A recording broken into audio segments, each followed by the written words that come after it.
Sahabat Kompas.com, nama Menko Marves Luhut Binsar Panjaitan dan Menteri BUMN Erick Thohir disebut terlibat dalam kepemilikan bisnis tes PCR. Kedua Menteri Kabinet Indonesia Maju ini dikaitkan dengan kepemilikan saham di PT Genomics Solidaritas Indonesia atau GSI. PT GSI merupakan salah satu pemain besar dalam penyediaan tes PCR dan antigen yang didirikan lewat patungan sejumlah pengusaha besar. Bahkan PT GSI dapat melakukan tes PCR hingga mencapai 5.000 tes per hari.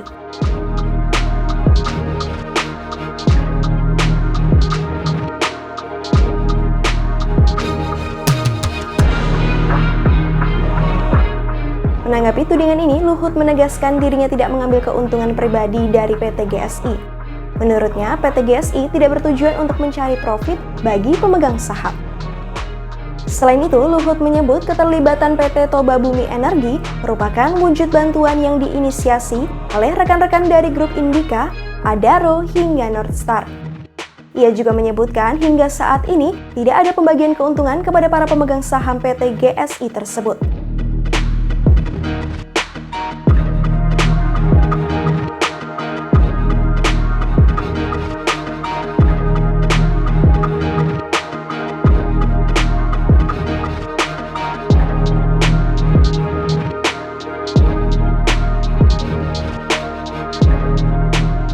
Selain Luhut, staf khusus BUMN Arya Sinulinga menampik keterlibatan Erick dalam bisnis tes PCR. Arya menjelaskan Yayasan Adaro Bangun Negeri milik saudara Erick Boy Thohir hanya memiliki saham 6% di PT GSI. Sementara PT GSI disebut hanya 2,5% dari pasar tes PCR di Indonesia. Selain itu, Arya pun menegaskan Erick sudah tak aktif di Yayasan Adaro Bangun Negeri sejak diangkat menjadi menteri. Nah, kemudian kita lihat lebih jauh yang dikatakan bahwa ini ada kaitan dengan Pak Erick, yaitu Yayasan Kemanusiaannya Adaro. Setelah dicek, itu sahamnya Yayasan Kemanusiaan Adaro ini hanya 6% di GSI-nya. Bayangkan, sudah 2,5% tes PCR-nya, Yayasan Adaro ini hanya 6% sahamnya. Ini sangat kecil gitu, jauh sekali kalau dikatakan keinginan atau punya keinginan untuk bermain-main di bisnis PCR gitu.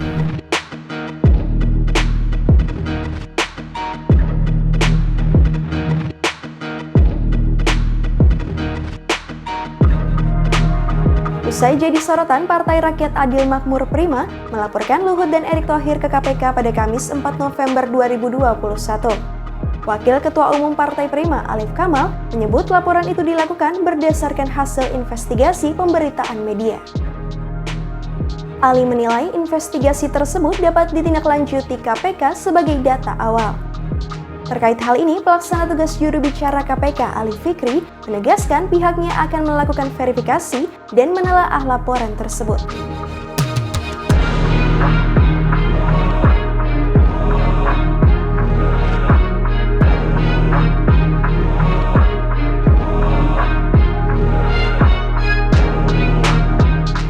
Demikian news update, simak informasi terupdate lainnya hanya di Kompas.com, jernih melihat dunia.